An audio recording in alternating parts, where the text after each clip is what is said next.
Yes. So welcome to the session on 5-MeO-DMT research. We have an interesting mix of Lanzalotte, who will give an answer to the question, which role 5-MeO-DMT and two related compounds can play in psychedelic medicine.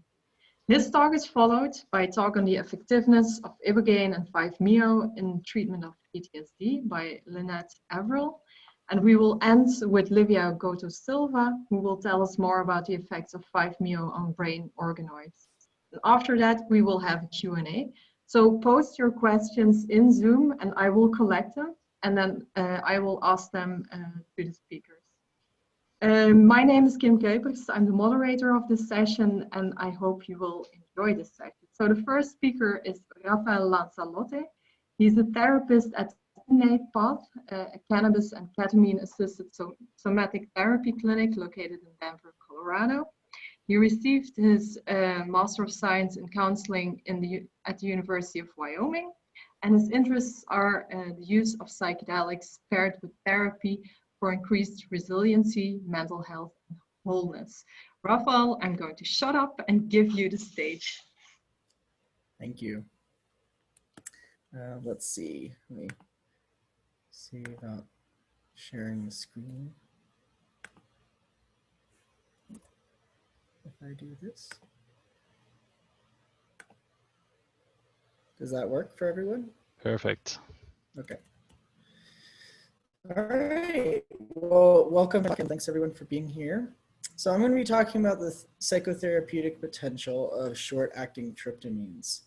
In this particular talk, we're going to be talking about DMT, 5-MeO-DMT, and DPT. This talk is a summary of a book chapter that Alan and I worked on together that should be published soon. So let's get into it. So right now we have clinical research that has shown efficacy for treating PTSD, treatment-resistant depression, and some anxiety disorders. And right now we have two branches of that, which is MDMA studies, which have been primarily conducted via MAPS. And we also have some psilocybin studies that have happened at Johns Hopkins, NYU, and Imperial College. And so this research has really started to open the doors to the possibilities with psychedelic assisted therapy. And it also is starting to bring up some questions. We know what the benefits are, but we're not quite sure what the logistical limitations are. So what are they? Well, a big thing is training. We're emerging into a new problem, which is that lots of people are going to need this type of therapy. There's a high demand for it. People are already seeking it out. And in order to roll out this kind of therapy, it requires quite an intensive training. It's not something that can be trained in a weekend or trained very quickly. It requires quite a bit of experience. The duration of the sessions, both MDMA and psilocybin, are quite long. So you're looking at 6 to 8 hour long sessions. And when you scale that out to a larger population, it really takes up a lot of time. And finally, with money, the cost of not only the trainings, not only for therapists who are not really high wage earning professionals, but also for clients and potential clients, they may not be able to afford to pay for an 8 hour long session. And we're unsure right now whether insurance is going to be covering those kinds of treatments. So because of those constraints, we may consider some other psychedelics, and that's what we'll be talking about today. So these DMT, 5-MeO-DMT, and DPT offer some solutions to those problems. We have DMT is 5-MeO-DMT and DPT are all much more shorter acting than MDMA or psilocybin. And as we go forward, I'll talk about some of the main characteristics of each one of these that has some therapeutic potential. So with DMT, it does have a short history of human research on its own. We do know that DMT is part of ayahuasca, and that's been used for thousands of years. And DMT is part of various snuffs that have been used in various indigenous tribes. However, looking at DMT by itself is a relatively new concept. So in the last 5 to 6 years, we're starting to see research that may point to some therapeutic potential. We have the work of Strassman, which determined the effects of DMT and dose ranges of DMT, but wasn't quite looking at therapeutic potential. We see Attila Szabo has done some work on immunomodulation and inflammation, showing that DMT has some effects on that. We have brain imaging from Imperial College from Christopher Timmerman. Roland Griffiths and the team at Johns Hopkins has been able to see that DMT experiences are similar to psilocybin mystical experiences. And we're also, Alan Davis also did a survey study for DMT. And the big takeaway with DMT, although the effects of it are not fully understood, other than they range wildly and they are very unpredictable. Large proportions of people who responded to this big survey said that the effects of DMT were one of the top 5 most meaningful, spiritually significant, and psychologically insightful experiences of their lives. And that may be a useful therapeutic point. And we'll talk some more about that as we go on. So 5-MeO-DMT is a molecule that I've done most of my work with in collaboration with a few others. And 5-MeO-DMT, similarly to DMT, has a short history of human research. But we have recent studies in the last 3 to 4 years that point to some therapeutic potentials. So there's been reported reductions in depression, anxiety, reductions in PTSD symptoms and addictions. There's been high ratings of spiritual significance and personal meaning associated with 5-MeO-DMT. We've seen people reporting increases in their satisfaction with life after having a 5-MeO-DMT experience that persists for some time. We've found that the mystical experience that 5-MeO-DMT can occasion is comparable to a moderate high dose of psilocybin administered in a laboratory setting. And we've also found that, and this may really combine very well with therapy, is that the contextual elements play a significant role in the outcomes of those experiences. And that also includes dose and route of administration. And so knowing these pieces, that points to some really useful data points that can help develop future therapeutic considerations. And finally, we have DPT, which is in a way a lesser known cousin of DMT and not one that most people are very familiar with.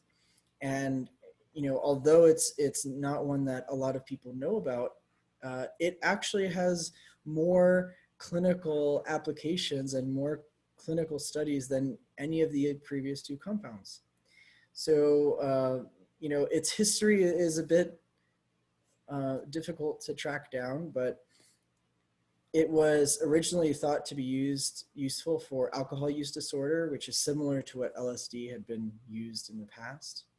And they actually found that it wasn't terribly effective for treating alcohol use disorder, but they saw that they could catalyze what they called peak experiences, which we might at this point refer to as mystical experiences.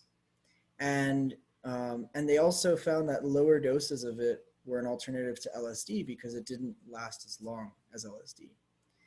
And it was also used to treat end-of-life distress in cancer patients, and that had some success.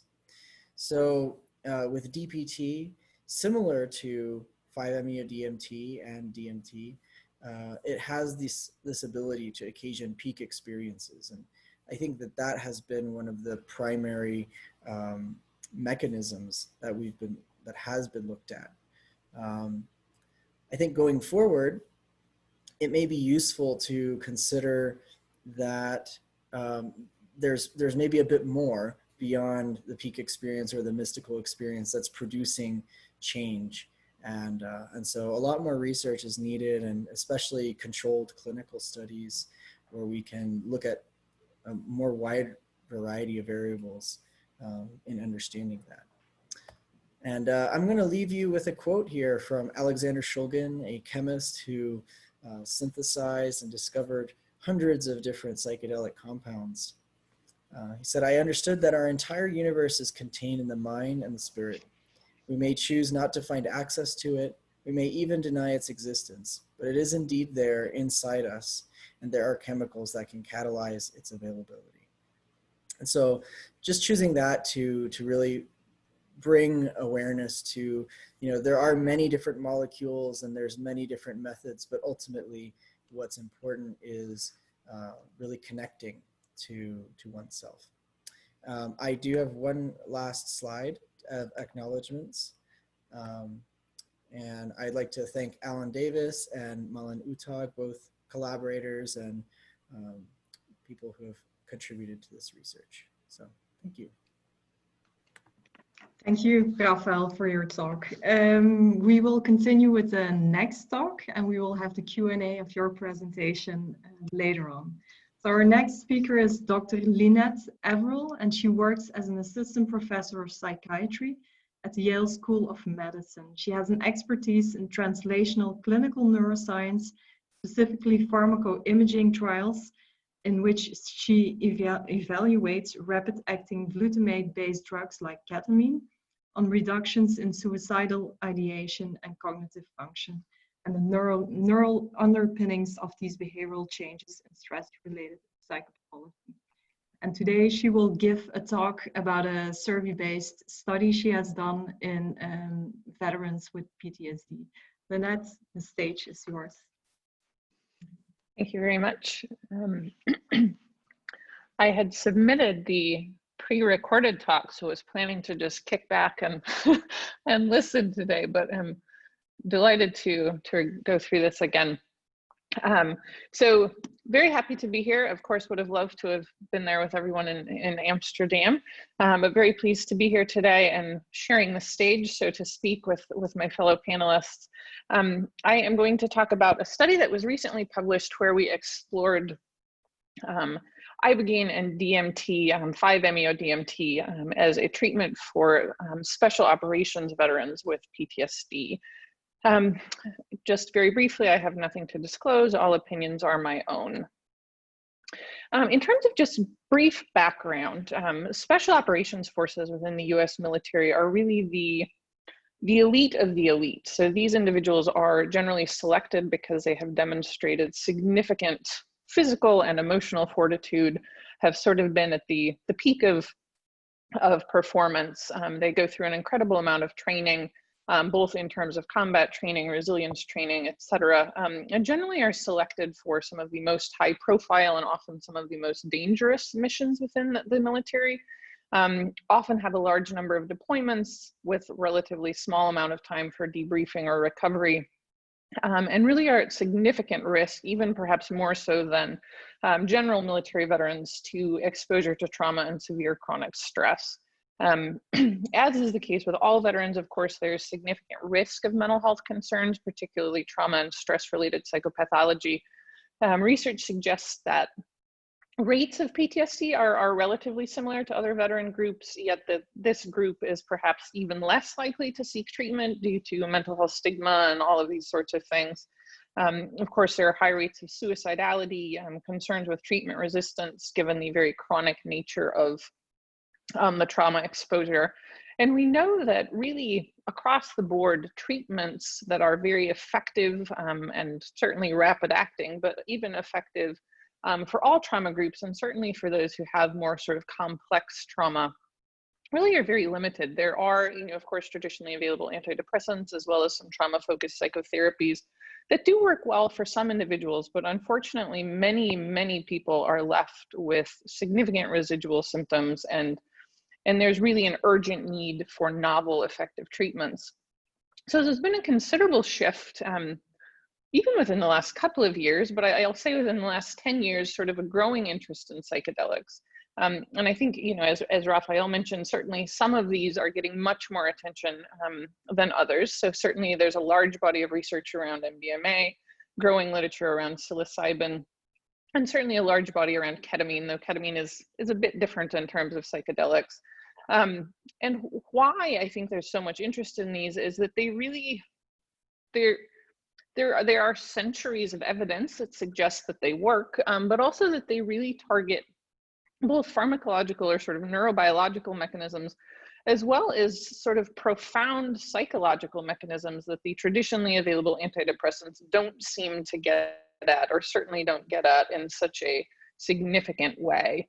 Ibogaine and 5-MeO-DMT are drugs that are a bit newer to the research world. And that's really what we wanted to look at in this study. Very briefly, of course, ibogaine is extracted from a rainforest shrub, has been used for centuries, thought to improve kind of mood and anxiety, cognitive functioning, and really kind of has a reprocessing component of traumatic memories through what many people describe as really kind of a spiritual experience. 5-MeO-DMT similarly can be extracted from plants as well as a venomous toad. Same as with ibogaine, has been used for centuries and really thought to have a very profound impact on some of the particularly trauma-related things that, as I said, some of the other drugs really don't. Something else that's really interesting about these drugs, which I am personally very excited to do future research on, is that they target neurochemical systems and biological systems that relate to neural protection, to sort of synaptic regeneration, and to anti-inflammatory processes, all of which are shown to really play a key role in stress and trauma-related psychopathology, also chronic pain, sleep impairment, all of these sorts of things. So, of course, here in the United States, these drugs are not legal, so many people are seeking treatment for these abroad. And we had the opportunity also with Alan Davis, who is an absolute powerhouse. I was delighted to be able to be part of this project with him. He was approached and asked to do a project examining almost sort of a program evaluation, if you will, of a program based in Mexico that does a 3-day residential program. Day one is sort of a group prep, just kind of what to expect, identifying kind of people's intentions for the treatment, what it is they really want to be working on, and then do a single ibogaine dose. Day two is sort of a day of processing and integration.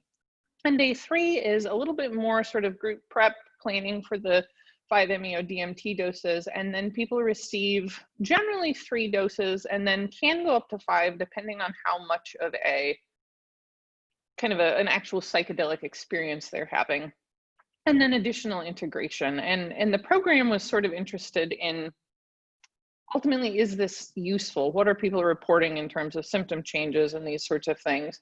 So this was a retrospective study, meaning that unfortunately we do not have baseline data at this point. That's something that we're hoping to go back and do. So this is all asking people after they've participated in the program to reflect back and think about what their symptoms were prior to the treatment and then what they were after. Of course, this has some inherent limitations, but we are still really excited about the data as sort of a first step. I present all of this just very briefly and very quickly, given the limited time. We do have a paper that recently came out that has a bit more detail. We had 51 participants who did complete, and again, these are all special operations veterans. Mean age of approximately 40. The sample is very male, which is in part that until very recently, women actually were not allowed to engage in these roles, but very male population, also a very white population, sort of a mix of education, marital status, etc. Military service, actually 75% were Navy veterans, and most all of them were from more recent service areas, so serving after September 2001 and after. And this last thing, I think, just is sort of an important thing to keep in mind when we think about sort of chronicity of trauma and compounding effects of trauma, that almost 20% of these individuals had 11 to 18 deployments, which is a somewhat staggering amount. But over half had 1 to 5, which is still a lot of deployments.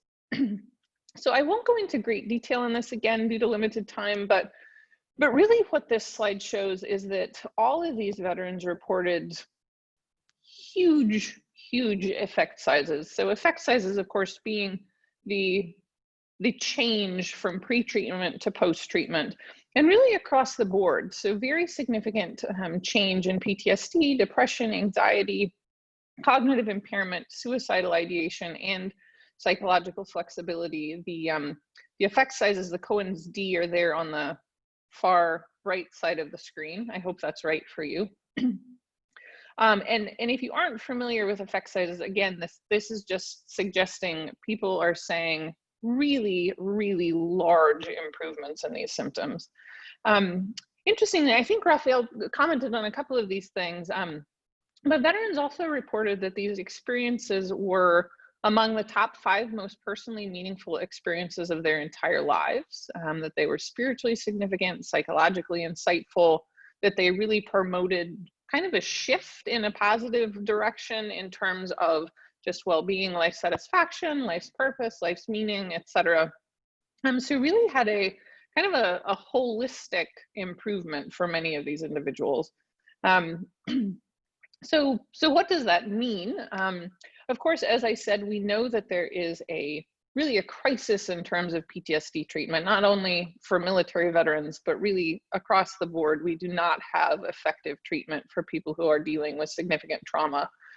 And though this study, it has certainly its fair share of limitations as it's retrospective, it does suggest that even among a highly traumatized population that is known to be somewhat treatment resistant, that ibogaine and 5-MeO-DMT do seem to have some significant promise that they may be effective here. Of course, future research does need to include randomized control trials, of course, have better baseline data to know exactly what that shift is, because certainly retrospective data has a lot of inherent bias included. Increasing diversity and generalizability, not only outside of veteran populations, but of course having greater representation from women and various minority groups, having clinician-based assessment, so it's not just self-report. And then something that I think is really exciting that's happening so much in the psychedelic realm, certainly within MDMA, more recently within ketamine, but I think will be an exciting piece about these studies as we go forward as well, or these drugs, is really looking at drug-assisted psychotherapy and how we can leverage the incredible effects these drugs have as sort of the foundation for moving into longer-term psychotherapy and really processing what the experience is like as well. As I said, we do have this paper. It recently came out in Chronic Stress. That is an open access journal. So you should be able to find it easily online. I'm also happy to email it to you if you contact me. And then just in terms of acknowledgements, of course, huge thank you to the Mission Within, which is the clinic that provided this care. Thank you to all of the veterans who participated in the study, of course, and then my co-authors, Alan Davis, Nathan Sapita, Tim Amorosa, and Joseph Barsuglia. I will leave it there, as I know we're brief on time, and thank you so much for the opportunity. Yes, thank you, Lynette. I can also say that we already have 5 questions for you, and we also have questions for Raphael, but we will answer them at the end of all the talks. I also would like to ask the people to put their questions in the chat and not in the Q&A. So our last speaker today is Livia Goto Silva. Dr. Livia works as a postdoc at the DR Institute for Research and Education. She is a cell biologist with an interest in interdisciplinary research involving physics and biochemistry. She works with human brain organoids to study brain development in health and disease conditions. And this will also be part of her talk today. Livia, the stage is yours.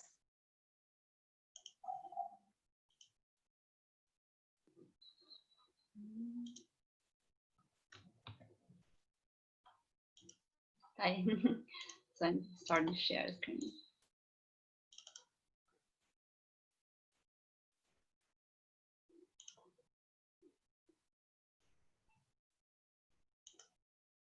Yeah. So thank you for the opportunity to present this work. And the work I'm going to talk about today is work we've been doing in our lab at the DOR Institute for Research and Education in Rio de Janeiro, Brazil. And it's about the new potential therapeutic effects of 5-MeO-DMT in insulin resistance. Talking about insulin resistance, I have to mention two pathologies in which insulin resistance is involved, and these are Alzheimer's disease and type 2 diabetes. So these two are amongst the most common and debilitating conditions in our society, so that about 12% of people aged older than 65 years old will develop Alzheimer's disease, and 1 in 10 people have type 2 diabetes. And if we look at the amount of people who have Alzheimer's disease that will have diabetes is doubled than the normal population. And the connection about these two conditions, as I said, insulin is insulin resistance. And it comes about from the side of type 2 diabetes, when we have an obesity state, there is an overall inflammation that triggers insulin resistance, which in turn increase the levels of sugar in the blood, that is hyperglycemia, leading to tissue damage. And this tissue damage also includes brain tissue. From the Alzheimer's disease side, higher production of A beta peptide leads to inflammation, and this inflammation triggers insulin resistance. And in the lack of insulin signaling in the brain, there is synaptic damage, neuronal loss, which then provokes dementia. And so these two connections, these two conditions, they are connected, and type 2 diabetes increases 1.5 times the risk to develop Alzheimer's disease. So far, Alzheimer's disease has no cure, and the treatments that are available, they can only alleviate symptoms, but they don't stop disease progression. So neuronal death continues, and this overall health state of the patient tends to degrade. And because of what I said, of course, we would think that diabetes treatment should be interesting to target Alzheimer's disease, and indeed by improving metabolic control, one can improve the progression of Alzheimer's disease. But in larger trials, diabetes treatments were inefficient to target the disease in the long run. So what has been proposed is that drugs that can improve neuroplasticity, meaning the capacity of the brain to rewire circuits, have been proposed to target Alzheimer's disease. And because serotonin plays a role in neuroplasticity, being able to remodel circuits, we could think that psychedelics could have an interesting role to target Alzheimer's disease, because they do bind to serotonin receptors. And the research we have been doing in our lab uses brain organoids to study the effects of compounds. And so just show it a little movie here. So the brain organoids are obtained from stem cells, which come from patients that donate pieces of their skin, and we work these cells in the lab to reprogram them and make them stem cells, which then are used to make brain organoids. And these brain organoids, they reproduce not only the cell types that are seen in the brain, but also the structure and the layered formation of the cortex. So using these brain organoids, we previously published a work using 5-MeO-DMT to see how the proteins were changed after treatment. And we were able to identify over 6,000 proteins, and many of these regulated proteins played a role in plasticity events. So the most regulated proteins actually played a role in this event. And because we had this big data set, we wanted to further explore these proteins which were regulated and try to understand how they could match other drugs that were already described in databanks. And our match revealed that 5-MeO-DMT shared pathways with insulin sensitizer drugs. So this here I show proteins that were regulated both by 5-MeO-DMT and insulin sensitizer drugs. And what we could see is that proteins that relate to processes in axon guidance and synaptic vesicle cycle, which do represent plasticity events, are regulated by 5-MeO-DMT and insulin sensitizer drugs. But also we could see that inflammation and glucose metabolism were regulated between these two drugs. So pointing out to a possibility to apply 5-MeO-DMT in the insulin regulation. We wanted to check again, because before we were looking at a big data set, so we wanted to check whether signaling pathways were modified. And we looked at the activation of the kinase AKT. AKT is a very important kinase to regulate survival in neurons. It is activated in response to the serotonin pathway signaling, but also the insulin pathway. And what we could see was that in brain organoids treated with 5-MeO-DMT, there was about 3 times increase in the phospho-AKT. Since this kinase regulates plasticity events, we suggest that these events are indeed regulated by 5-MeO-DMT in the brain tissue.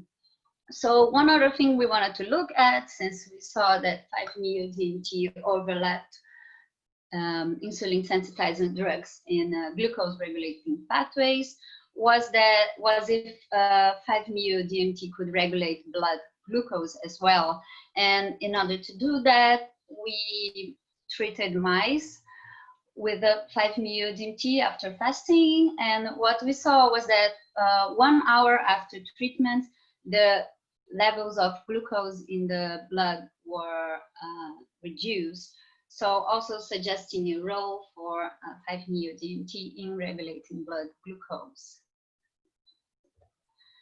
What we conclude from this was that 5-MeO-DMT regulates plasticity pathways in the brain, and then also blood glucose level, and we have other tests ongoing.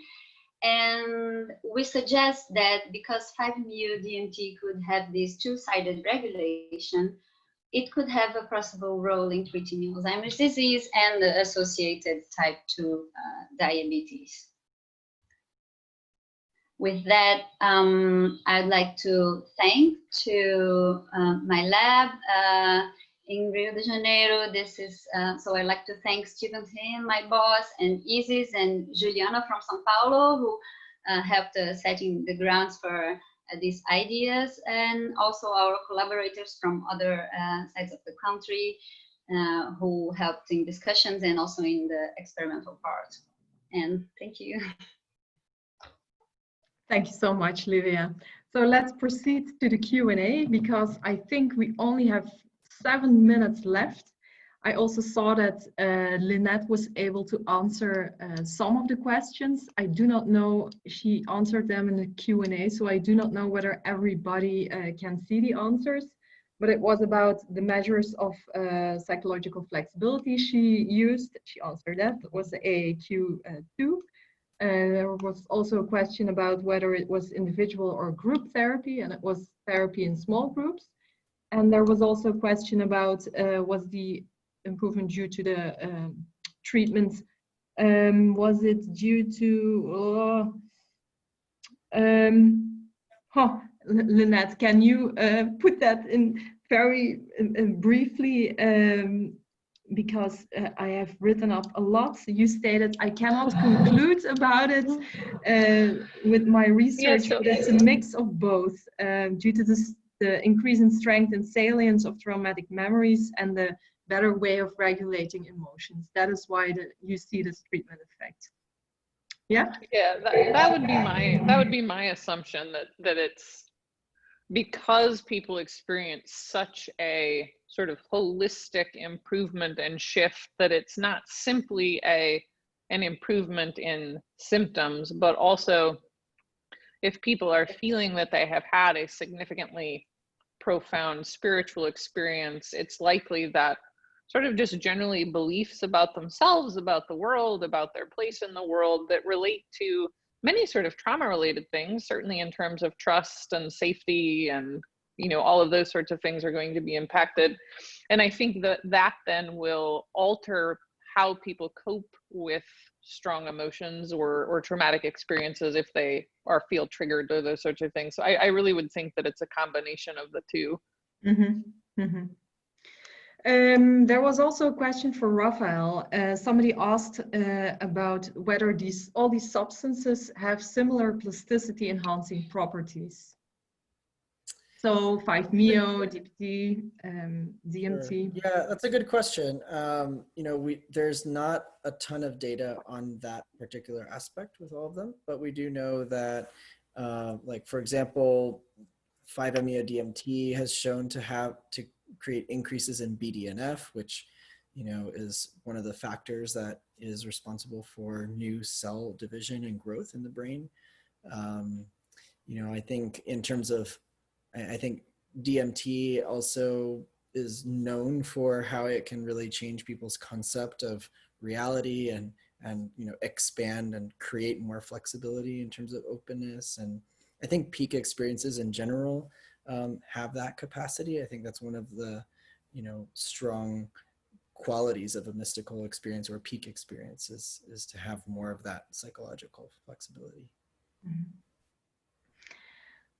We have another question for Livia. Somebody states, well, your talk was mainly focused on 5-MeO, but did you also compare your results to other psychedelics?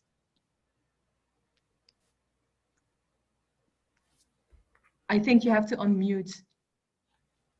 Yeah, so we do have other data sets, but they're being analyzed at the moment. So, okay. Yeah, we do have an LSD data set and also from other compounds, but yeah, the plan is to compare between them, sure. So we have a cliffhanger. Still more interesting data to come. I think there was also a very interesting question about ibogaine. It is a question that has to be asked. It has a higher cardiovascular risk. We know that. So would the use in clinical settings be more difficult than other psychedelics? Yeah, Lynette, it was addressed to you, but if the others have Sure. ideas. I guess I would say I don't think that it's necessarily harder or more challenging, because I think certainly MDMA, ketamine, those are the drugs I have the most understanding of and experience with, is that those also have significant cardiovascular and physical risks for individuals who may have hypertension or other cardiovascular problems. So I think generally, from my perspective, I think we need to be exploring every possible option for drugs that may work, and that ibogaine, just like anything else, may work very well for some people who have sort of the cardiovascular strength and are appropriate to use that, and it may not for other people who have have an EEG that shows, or EKG that shows particular concerning things, or who are hypertensive. I think really there is not a one size fits all, whether that is MDMA, DMT, ketamine, whatever it may be. The drugs are not going to work for everyone, either because of the psychological component or biologically they won't. And that we sort of are at a state of really moving toward precision medicine, where I think we need to very carefully be assessing risk for everyone, and then determining what may be the best fit for people. Yeah. So I think that's an excellent question, and certainly also highlights the important nature of taking these drugs in a safe setting, or really being aware, if you're not taking these, in a research or strictly clinical setting, being aware of what risks you may have, being aware of what risks the drugs themselves have, and just kind of making sure that we're all practicing safe use of these, regardless of what sort of setting that we may be taking them in. Yeah, I totally agree. And I think this is a very important message, that it's not one size fits all. And we also should inform people about the potential benefits, but also about the potential risks. Seeing the time, I would like to continue, but it's 17:30, and I know that there is a workshop now starting.